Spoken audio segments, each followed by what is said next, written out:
Hello, hello, and welcome back to DFT'S Dungeon. My name is Daniel Terry, and I know it's been a little while since I last posted a video, so you guys might be wondering what's going on with me. You don't. Okay, alright, well, cool. Anyway, let's just talk about deathcore for a little while. How about that? Or more specifically, my top 5 favorite Christian deathcore bands. Now, this list is a little bit different than my last two because I honestly haven't been a huge fan of deathcore for very long. I've really only started warming up to deathcore in like maybe the last 3 or 4 years. And here's a little something about me that you might not know, but I'm kind of a snob when it comes to like death metal and a hardcore. I am shocked. Shocked! Well, not that shocked. And I definitely feel like there's a right way and a wrong way to do it. But instead of checking bands out to see if they did it the right way or the wrong way, it's a lot easier for me just to be all like, yeah, man, all deathcore sucks.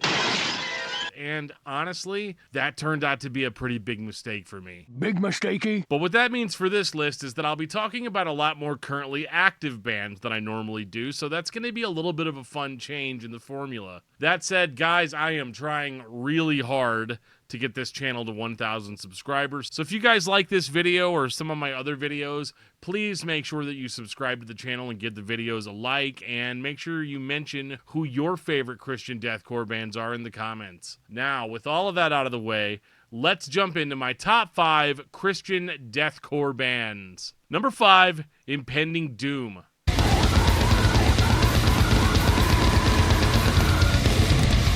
I wanted to get the most obvious one out of the way first, and despite me not loving deathcore for, well, most of my time growing up, Impending Doom was always an exception. Impending Doom formed in Riverside, California in 2005, but it wasn't until 2006 whenever I first became aware of the band, because I heard them on a compilation CD called Grinding Spiritual Death, which was an underground Christian death metal sampler. And when I say underground, I mean really underground. Like, it looks like a guy printed the cover off of like an inkjet printer in like 2006, right? And it was burned onto 2 CDR discs, but there was a really cool Impending Doom song on there called Condemned.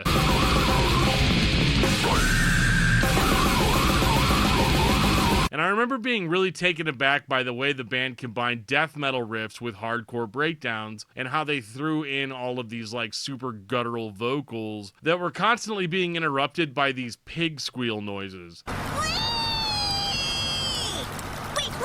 And it was really raw and really intense, and I'm not 100% sure if I liked it yet, but I definitely filed the band away as a band to watch for later, because at the time, they only had one demo out, which was called The Sin and Doom of Godless Men, and it only had like 5 songs. However, at the time, I wasn't the only person that took notice of the band, because a year later, they ended up signing with Face Down Records, and I was able to buy the band's debut album, Nailed Dead Risen, and I used this CD to absolutely annoy the crap out of anybody who was unlucky enough to be in the car with me. Want to hear the most annoying sound in the world?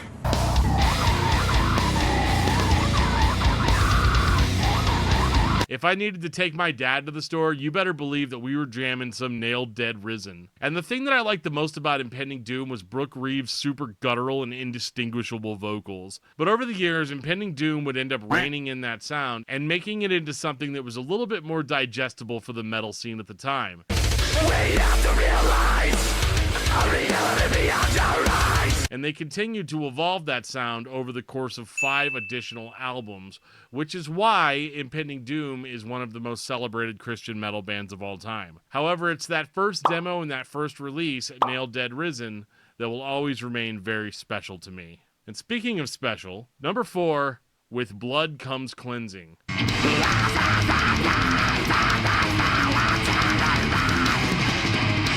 Now, continuing right along with the OGs of Christian deathcore, we have With Blood Comes Cleansing from Albany, Georgia, which might be the first time I ever heard anybody describe a band to me as a Christian deathcore band. I remember me and my friend Buddy were doing this Christian metal radio show back in 2006, and there was this kid who was hanging out with us at the studio. I don't even remember why he was there, but we brought him with us so that he could like watch us do the radio show. And he was the one that ended up telling us that basically every band that we liked at the time was super weak and not heavy, and we needed to start listening to this band that he liked called With Blood Comes Cleansing. Now, we laughed it off at the time, but to be totally honest, I was pretty blown away when I finally got my hands on Golgotha.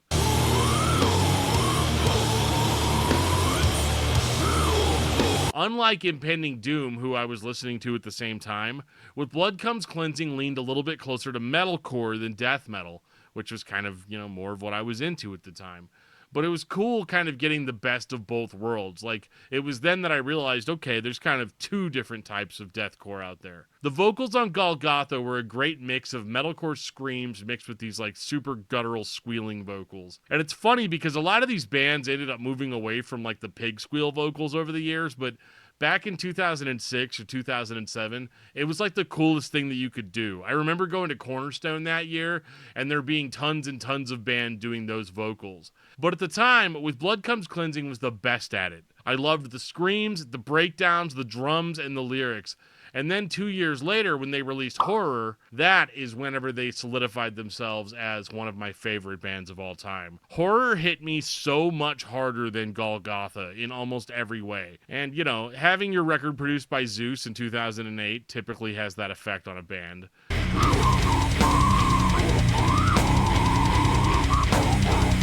They had a different vocalist on this album named Dean Atkinson, which I found out last year when I interviewed Dean on the podcast, that he was actually the original vocalist of With Blood Comes Cleansing, and Michael Sasser, who you heard on Golgotha, actually came in and took over for Dean when he left the band. But when Horror came out, Dean was full on back in the band. And the only way I can really describe Dean's vocals on this album are animalistic. Dude had these awesome high-pitched shrieks and these ultra guttural lows, but his vocals were delivered in such a rhythmic and catchy way that I was like screaming along to these songs on the way to work every single morning. So if you ever like drove up to a stoplight, while I was listening to Horror and you just saw me in the car just going, that's why. They were seriously some of the catchiest breakdowns that I'd ever heard up to that point. And the band ended up going on a hiatus in 2010, unfortunately, and it was a hiatus that lasted about 12 years, until 2022 when the band decided to reunite with their Golgotha vocalist Michael Sasser, and they started playing shows again.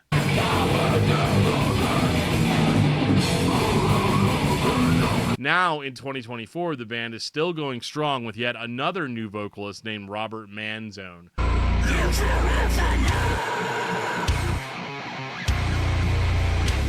Really hoping to get another record out of these guys, fingers crossed. But until then, there are other bands that I can listen to, like number 3, Voluntary Mortification.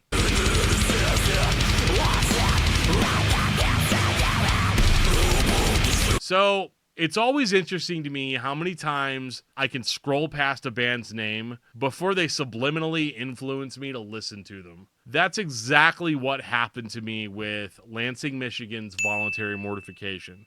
For some reason, I just kept seeing the band's name on social media, and I just never connected the dots that, like, A, they were like a band, and B, that they didn't have anything to do with the Australian death metal band Mortification, who I'm already a huge fan of. I did a video talking about the early history of that Mortification, so you guys should definitely go watch that when you're done with this video. But the third dot that I didn't connect is that Voluntary Mortification is awesome. These guys formed in 2020, and they signed to Rottweiler Records in 2022. And their album Suffer to Rise absolutely blew me away. Rooted more in straight-up death metal than a lot of deathcore bands, this album absolutely does not let up with crushing riffs and breakdowns and some of the most disgusting vocals that I have heard out of a Christian deathcore band in a very long time.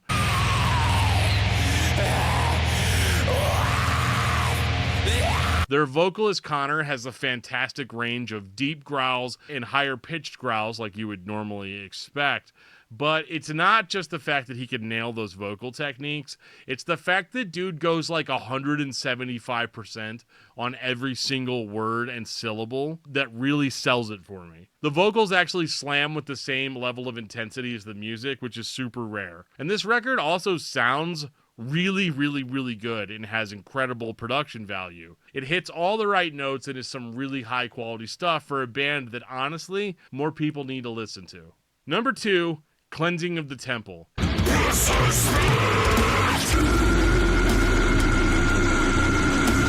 Now, this is probably the newest band on this list for me.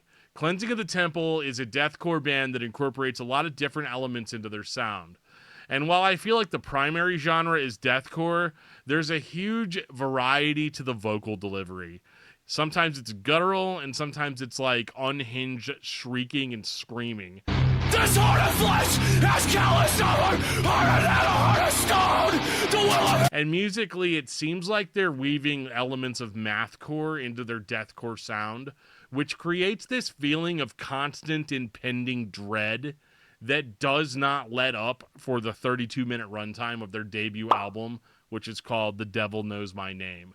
There's just something really in the moment and organic about the whole record. And I'm used to listening to like overproduced music in the last few years, so I've kind of just like forgotten what the energy feels like of just some dudes in a room laying down some like really brutal music. And they keep me on edge the whole time, and they keep me interested in what's going on in a way that a lot of deathcore bands really don't these days. So I'm definitely interested in hearing more from these guys in the future. But before I get to my number one pick, I want to throw out a couple of honorable mentions. And the first one is Earth From Above. Earth From Above was a band that honestly was not around for very long. They were only active between 2007 and 2011, and they were signed to Strike First Records, which was a sub-label to Face Down Records. And I, like a lot of people, ended up checking out their debut album, Numbered with the Transgressors. And I think what stood out with Earth From Above was that the band had two dedicated vocalists, but it wasn't like an Under Oath thing. There's no like one guy sings, one guy screams. No, both of these dudes went like real heavy into their own deathcore vocals, with one doing very high-pitched black metal style shrieking, with the other vocalist going for like a more deep and guttural approach.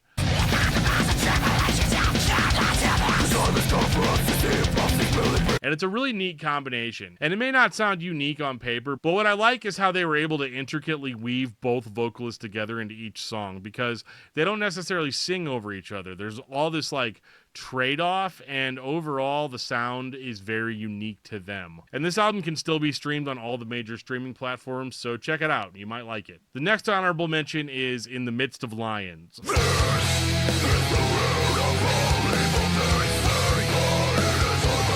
So, In the Midst of Lions was always such a surprise for me, because I had never actually heard of the band until they signed to Strike First Records and released their first album, Out of Darkness. And it wasn't until I went to their social media pages at the time that I realized that they were local to me here in St. Louis. I had no idea. I'd never seen flyers for the band, and I'd never like heard of them through word of mouth. It was like the weirdest thing that this deathcore band like just popped up in St. Louis right under my nose. But it was a really good surprise, because In the Midst of Lions played really solid deathcore with brutal breakdowns, deep vocals, and a heavy emphasis on lead guitar work.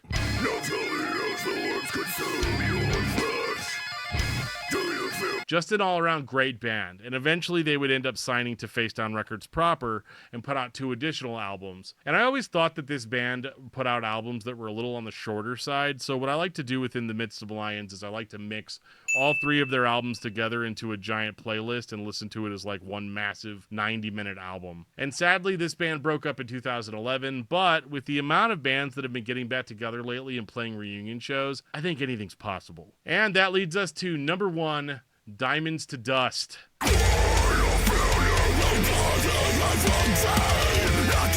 Diamonds to Dust was another band that sort of just popped up out of nowhere for me. And I remember sort of scrolling past their name and their video recommendations for a long time, not really realizing that all of these algorithms were like actually trying to get my attention for a reason. And that reason is that Diamonds to Dust are hands down, without a doubt, my favorite Christian deathcore band right now.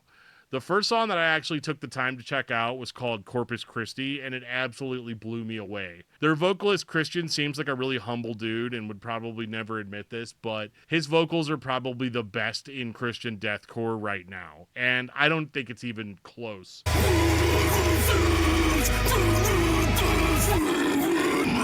The guy has some of the deepest and scariest vocals that I've heard from this scene in a long time, and he absolutely has his own style, so it's easy to compare them to a very, very, very big deathcore band that you may have heard of, but I think that Diamonds to Dust does a really good job of playing in a similar genre, but having their own approach and their own style. And I like how the band incorporates a lot of different elements into their sound, like clean vocals and electronics and keyboards and stuff. It's really satisfying, and whenever you're listening to one of their albums, you're never really entirely sure what you're going to hear next. And it's funny too, because when I first started researching the band, I figured that they were like some new band from like 2019 or something like that. But it turns out that the band has a very, very long history dating back to like 2012. But the Diamonds to Dust that we know today is where I would most recommend starting with the band. I highly recommend their album Amidst the Hallowed and the Vanquished from 2024. And I think they have some new music coming out very soon. And like I've said tons of times, I really can't wait to hear what these guys have in store in the future. And that about wraps up this list, guys. Thank you so much for watching. This is going to be my last top 5 list for a while, because I want to kind of get back into my band history style videos again. And before I forget, I also wanted to let you guys know that this YouTube channel has a Discord server that I'll have linked in the description of this video. So feel free to stop by and chat. I am actually there. I'm not one of those guys that's like, come sign up for this, and then I'm never there. Like, if you interact on those platforms, I will also interact. And once again, I appreciate each and every one of you guys, and I'll see you again very soon. Bye.